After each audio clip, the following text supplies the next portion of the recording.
Football Universe. Oleh Arsene Wenger, pemain ini dijuluki si ular. Dia adalah Yuri Djorkaeff. Please like, comment, share, dan subscribe channel ini jika cerita-cerita sepak bola kami bermanfaat.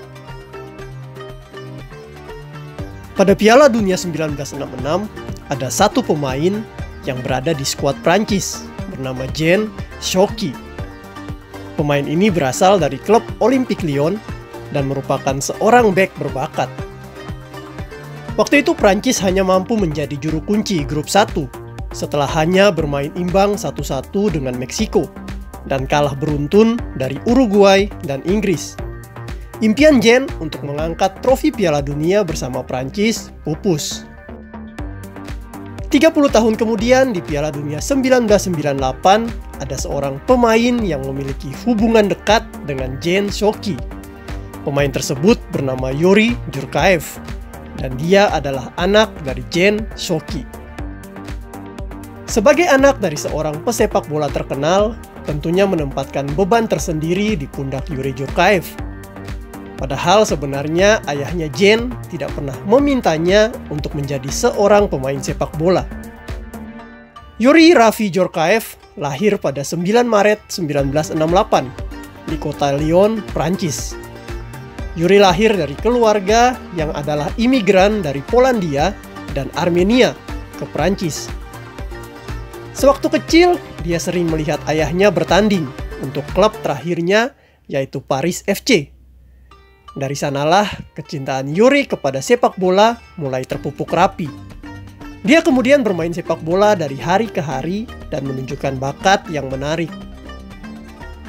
Pada waktu usianya menginjak 8 tahun, ayahnya memasukkan dia di sebuah klub sepak bola bernama The Chinese, yang merupakan salah satu klub lokal di kota Lyon. Setelah 2 tahun di sana, Yuri kemudian belajar di Akademi Saint-Priest Lyon, yang merupakan klub juniornya Olympique Lyon. Yuri remaja semakin menunjukkan bakat yang luar biasa dalam sepak bola. Hal ini yang membuat ayahnya Jean yakin bahwa Yuri dapat meneruskan cita-citanya, yaitu mempersembahkan gelar Piala Dunia pertama untuk Prancis. Ketika saya melihat dia memiliki kualitas untuk menikmati karir di olahraga ini, saya langsung berada di belakangnya. Saya kini siap mendukungnya 100% untuk menjadi pemain sepak bola handal, ujar Jean.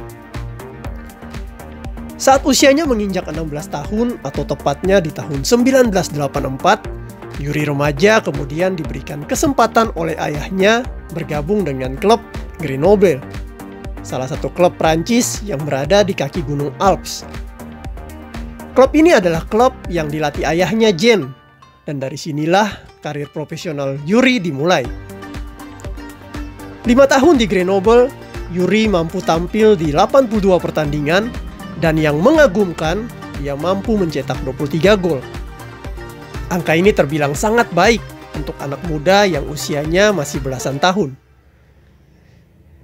Karena tampil cukup baik, maka pada musim 1989-1990, klub Prancis lainnya yaitu Racing Club de Strasbourg merekrutnya. Di klub ini Yuri semakin menunjukkan ketajamannya. Dalam 35 pertandingan, Yuri mampu mencetak 25 gol dan menarik perhatian semua orang di Liga Prancis. Tidak terkecuali seorang pelatih jenius dari klub AS Monaco yang dijuluki Sang Profesor, atau yang kita kenal sebagai Arsene Wenger. Wenger yang terus memantau perkembangan Djorkaeff telah jatuh hati pada pemain ini sejak dia masih remaja di Grenoble. Rasa penasaran Wenger semakin terjawab ketika mengetahui bahwa Yuri Djorkaeff adalah putra dari mantan pemain Prancis Jean Charqui. Oleh karena hal ini, Wenger dengan mantap merekrut Yuri pada musim 1990-1991 ke AS Monaco. Yuri sangat senang dapat bergabung dengan salah satu klub papan atas Liga Prancis waktu itu. Dan bersama Wenger, dia berlatih sangat keras untuk memaksimalkan bakatnya. Yuri muda kemudian menunjukkan permainan yang sangat baik. Meskipun demikian, Wenger tidak selalu menjadikannya starter, tetapi dia lebih sering disiapkan sebagai super sub di musim pertamanya. Yuri kemudian mengantarkan AS Monaco melangkah jauh ke babak semifinal Liga Champions Eropa dan berhasil menjadi juara Coupe de France.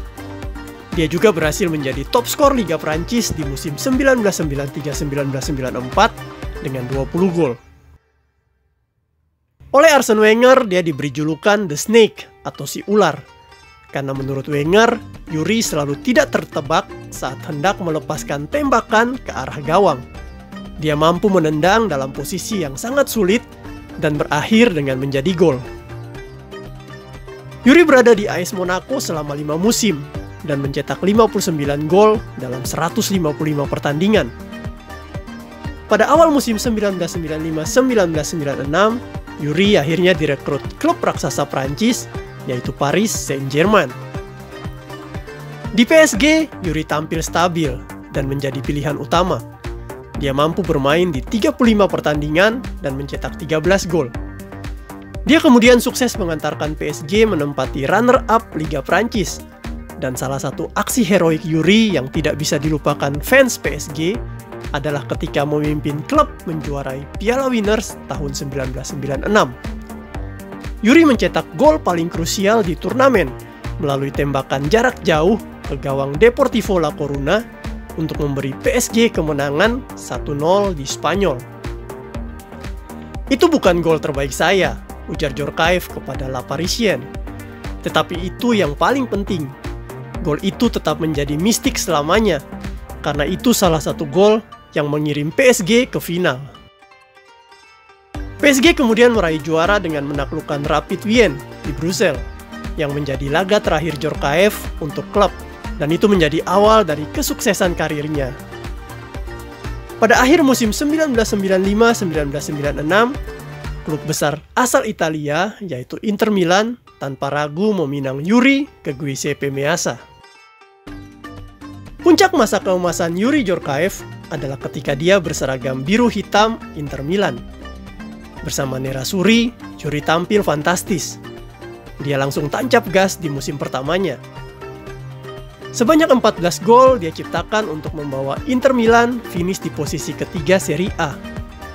Dia juga mengantarkan Inter Milan menembus babak final UEFA Cup 1997. Sayang di final tersebut, mereka harus mengalah dari Schalke lewat babak adu penalti. Yang menarik adalah saat babak adu penalti tersebut, semua penendang Schalke mampu mencetak gol.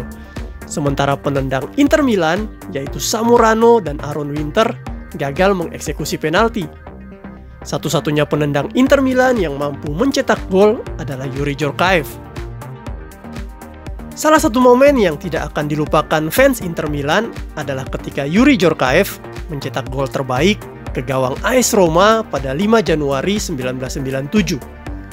Waktu itu, bola tendangan keras yang menuju gawang AS Roma mampu ditepis, dan kemudian bek Roma terdekat melakukan clearance. Tetapi bola yang ditendang melayang tinggi ke udara dan melambung ke arah Yuri Djorkaeff. Tanpa banyak pertimbangan, bola pun disikat dengan gaya akrobatik tendangan sepeda. Bola kemudian melambung indah melewati kiper Roma dan akhirnya masuk ke gawang. Oleh fans Inter Milan, gol ini kemudian dimasukkan sebagai salah satu gol terbaik klub yang pernah tercipta. Di musim keduanya bersama Inter Milan, Yuri mendapatkan kabar yang tidak terlalu sedap dari manajemen klub. Mereka berencana merekrut salah satu bintang muda asal Brazil, yaitu Ronaldo Fenomena. Hal ini tentu saja mengancam posisi Yuri di lini depan. Tetapi hal mengejutkan justru terjadi. Pada satu ketika, Presiden Inter Milan, Massimo Moratti, memanggil Yuri dan berbicara empat mata perihal Ronaldo, dan berharap Yuri mau memahami kondisi klub. Sikap tidak mementingkan diri sendiri kemudian ditunjukkan Yuri Djorkaeff. Dia lalu berkata kepada Moratti dengan tatapan damai, "Beli anak muda itu segera. Dia akan membawa Inter Milan ke level baru, dan kami membutuhkan pemain sekaliber ini." Moratti yang mendengar jawaban tegas Yuri langsung bergerak cepat dan mendapatkan tanda tangan Ronaldo. Jawaban Yuri ternyata berdampak sangat besar bagi Inter Milan. Ronaldo fenomena benar-benar menambah kekuatan Inter Milan.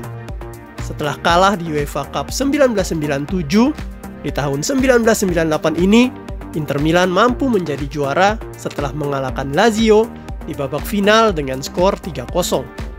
Pada momen ini, Ronaldo mencetak gol ketiga Inter Milan, dan Yuri Djorkaeff senang dapat mengantarkan klub biru hitam ini menjadi juara. Selain itu, Inter Milan juga dapat menempati posisi runner-up di Serie A, Liga Italia musim 1997-1998. Penampilan gemilang Yuri serta sikap dewasanya kemudian mengantarkannya untuk mewakili Prancis di Piala Dunia 1998. Momen ini terasa sangat sakral baginya, karena selain Piala Dunia yang diselenggarakan di rumahnya sendiri, Prancis, Yuri Djorkaeff juga ingin mempersembahkan trofi ini untuk sang ayah, yang mengimpikannya sejak tahun 1966. Jen Soki tak kuasa menahan air matanya ketika Yuri Djorkaeff dan rekan-rekannya mengangkat trofi Piala Dunia untuk pertama kalinya. Di posisi seorang pemain sepak bola yang telah merindukan negaranya menjuarai trofi terbaik ini, mungkin tak ada kata-kata yang dapat mengungkapkan momen indah tersebut. Menyaksikan sang anak mencium Piala Dunia terasa sangat bangga bagi Jen. Tetapi kebahagiaan Jen tidak sampai di sana. 2 tahun kemudian, Yuri Djorkaeff dan kawan-kawan kembali berhasil mempersembahkan trofi Piala Eropa untuk Prancis. Di musim ketiganya bersama Inter Milan, Yuri Djorkaeff semakin jarang diturunkan, karena Inter Milan waktu itu kedatangan salah satu mega bintang Italia, Roberto Baggio. Karena hal ini, di musim 1999-2000, akhirnya Yuri Djorkaeff memutuskan pindah ke klub Liga Jerman, Kaiserslautern. Selama 3 musim di Kaiserslautern, Djorkaeff mampu mencetak 14 gol dari 55 pertandingan yang dimainkannya. Dia sukses mengantarkan klub ini menembus semifinal UEFA Cup pada tahun 2001. Setelah dari Liga Jerman, Yuri Djorkaeff kemudian mencoba atmosfer Liga Inggris bersama Bolton Wanderers. Bersama Bolton, Yuri menunjukkan permainan terbaiknya sekali lagi. Waktu itu, Bolton adalah tim kuda hitam yang permainannya sangat menghibur.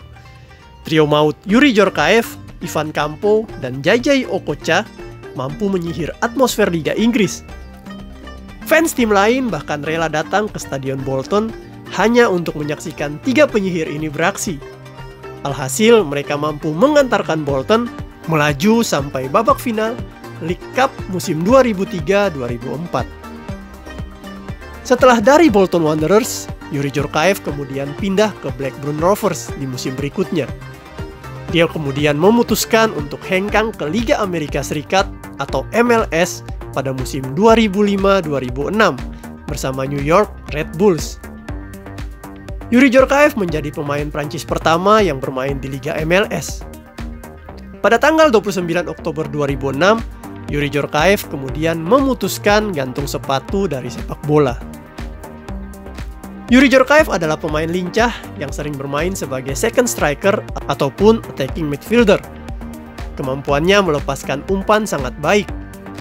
Dia juga memiliki dribble cepat yang dapat memperdaya bek-bek lawan.